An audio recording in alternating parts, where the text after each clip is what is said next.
Rais wa Marekani Donald Trump ametoa onyo kali kwa Irani akisema hatakuwa tena mpole, akiahidi kuchukua hatua kali ikiwemo kushambulia miundombinu ya nishati ya nchi hiyo iwapo haitokubali makubaliano ya amani ifikapo Jumatano. Katika taarifa iliyotolewa na serikali ya Irani, imesema haina mpango wowote wa kuhudhuria mazungumzo mapya ya amani na Marekani yanayotarajiwa kufanyika kuanzia leo Aprili 20, 2026 mjini Islamabad. Hii ni baada ya Rais wa Marekani Trump kusema kuwa amewatuma nchini Pakistan wawakilishi wake wakiongozwa na makamu wa rais JD Vance kuendelea na majadiliano ya kumaliza vita. Trump ameishitumu Irani kwa kushambulia meli za Uingereza na Ufaransa zilizokuwa zikijaribu kupita katika mlango wa bahari wa Hormuz ambao kwa sasa umeathirika kutokana na mvutano wa kijeshi. Kupitia mtandao wake wa Truth Social, Trump aliandika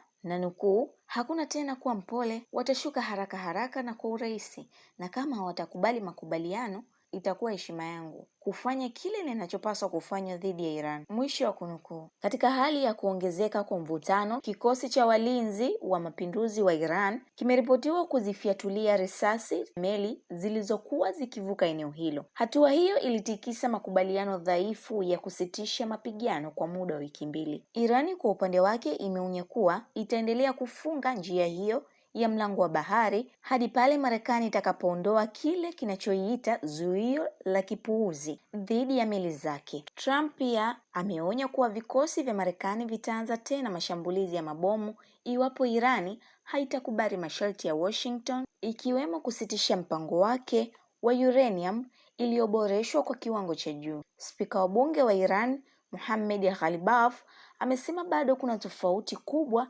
katika mazungumzo ya awali na kuonya kuwa iwapo zuio hilo halitaondolewa, usafiri katika mlango huo wa bahari utaendelewa kuzuiwa. Mazungumzo ya amani yanatarajiwa kulazimisha Iran kusitisha malengo yake ya nyuklia pamoja na kuacha kuunga mkono makundi ya kigaidi yanayohusishwa nayo. Licha ya hivyo, Donald Trump ameendelea kuonyesha matumaini ya kupatikana kwa suluhu ya kidiplomasia, akisema mazungumzo yanaendelea vizuri. Hata hivyo, nyuma ya pazia, vikosi vya Marekani vinaendelea kujiandaa kukagua na kukamata meli zinazohusishwa na Irani katika njia ya usafirishaji wa mafuta, hatua inayoweza kupanua zaidi mgogoro huo. Mkuu wa majeshi wa Marekani Dan Kane amesema Marekani itachukua hatua dhidi ya meli yoyote yenye bendera ya Irani au inayosaidia nchi hiyo. Aisha Charles, Tifu TV.